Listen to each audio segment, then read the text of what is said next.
अज़ीज़ाने गिरामी वक़ार, मुझे और आपको क्या परेशानियां हैं, क्या मुश्किलें हैं, क्या बीमारियां हैं, क्या गम है मेरे और आपके पास। आप अल्लाह के अंबिया की ज़िंदगी उठाकर देखें, अल्लाह के नबियों की ज़िंदगी उठाकर देखें, आपको सब पता चलेगा कि परेशानी किसे कहते हैं और मुश्किल किसे कहते हैं, तकलीफ किसे कहते हैं, सब्र करना किसे कहते हैं और अल्लाह का परेशानी में अल्लाह का शुक्र करना किसे कहते हैं। हजरत यूसुफ अलैहिस्सलाम, आपके भाइयों ने आपको कुएं में डाला, लेकिन गिला शिकवा ज़बां पर नहीं आया। हजरत यूसुफ अलैहिस्सलाम को बाजार में बेचा गया, अल्लाह के नबी है, बाजार में बेचा गया, लेकिन गिला शिकवा नहीं आया। जेल में डाल दिया गया, लेकिन गिला शिकवा नहीं आया। मुश्किलों से गुजरते चले गए, अल्लाह पाक ने ऐसी आसानी अता फरमाई कि मिस्र का बादशाह बना दिया। हजरत इब्राहीम खलीलुल्लाह, अल्लाह का हुक्म हुआ बेटे को ज़िबा करो, मीना के मैदान में लेकर के चले गए। गिला शिकवा ज़बां पर नहीं आया, अल्लाह बेटे को ज़िबा नहीं करूंगा, मैं ज़िबा नहीं करूंगा। तन्हाई में उठाया बेटे को, बीवी से लिया, तन्हाई में उठाया, मीना के मैदान में लेकर के चले गए। अपने बेटे को ज़िबा करने के लिए तैयार हैं, लेकिन गिला शिकवा मेरी या आपकी तरह ज़बां पर नहीं है। हजरत इब्राहीम खलीलुल्लाह को आग में कूदने का हुक्म दिया गया, आग में चले गए, लेकिन ज़बां पर गिला शिकवा नहीं है। हजरत इब्राहीम खलीलुल्लाह से अल्लाह पाक ने फरमाया, जाओ अपने बेटे को, अपनी बीवी को लो और बयां बां में जाकर के छोड़ाओ। सफा मरवा के करीब जाकर के अपने बच्चे को भी छोड़ा, अपनी बीवी को भी छोड़ा। कई साल मुलाकात करने के लिए नहीं गए, जब तक मुलाकात करने नहीं गए जब तक अल्लाह का हुक्म ना आया। मैं छोड़ सकता हूं अपने बच्चे को, मैं कूद सकता हूं आपके अंदर, नहीं, लेकिन उनकी जबान पर गिला शिकवा नहीं है, बिल्कुल नहीं है। हजरत मूसा अलैहिस्सलाम की जिंदगी उठाएं, हजरत यहया अलैहिस्सलाम की जिंदगी उठाएं, हजरत अय्यूब अलैहिस्सलाम की जिंदगी उठा करके देखें। 60 साल की उम्र में ऐसा मर्ज लगा आपको, आपका माल खत्म, आपकी दौलत खत्म, आपके नौकर खत्म, आपके बागीचे खत्म। खुदा की कसम, आपकी बीवी ने कहा था कि आप अल्लाह के नबी हैं, दुआ कीजिए बीमारी खत्म हो जाएगी। हजरत अय्यूब अलैहिस्सलाम कहते हैं दुआ करते हुए शर्म आती है। 60 साल की उम्र है, खुशहाल जिंदगी गुजारी है, अगर अल्लाह ने पूछ लिया कि जरा सी तकलीफ क्या आई, तुम दुआ करने लगे, तो मैं जवाब क्या दूंगा। 18 साल बीमार रहे थे हजरत अय्यूब अलैहिस्सलाम।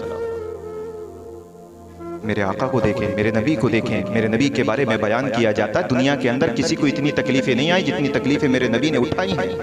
हाँ, मेरे नबी तबलीग के लिए जाते थे कि कांटे आपके रास्ते में चुबो दिए जाते थे ताकि दीन की तबलीग करने ना जाएं। आप कहते थे मैं फिर भी जाऊंगा दीन की तबलीग करने के लिए। हुजूर के रास्ते में गड्ढे खोदे जाते थे, लेकिन हुजूर फिर भी दीन की तबलीग करने जाते थे। हुजूर सजदा करते थे, जानवरों की ओजड़ियां हुजूर की पीठ पर डाल दी जाती थी, फिर भी हुजूर ने दीन की तबलीग की। और आगे चल करके देखें तो ताइफ के मैदान में, ताइफ के मैदान में मेरे हुजूर के पत्थर मारे लोगों ने। फरिश्ते भी आ गए थे, कहा था अल्लाह के रसूल आप हुक्म दें, पलक झपकने से पहले इनको सबको हलाक कर दिया जाएगा, निस्तो नाबूद कर दिया जाएगा, लेकिन अल्लाह के रसूल ने मना फरमाया, नहीं, मुझे इनके अंदर से भी ईमान की खुशबू आती है। 3 महीने, अरे तुम्हारे घर मेरे घर अगर एक वक्त खाना ना बने ना, बिलबिला जाते हैं। गिला शिकवा चुराहे पे हम करते, मेरे आका के घर में 3 महीने चूल्हा नहीं जलता था।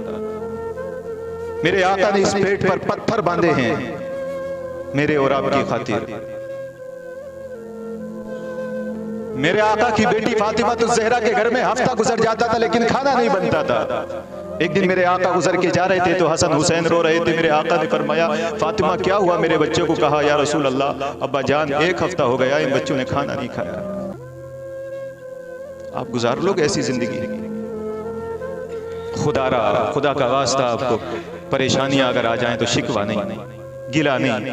अल्लाह कुछ बेहतर करना चाहता है आपके साथ। वो जानता है कि तुम्हारे लिए क्या बेहतर है।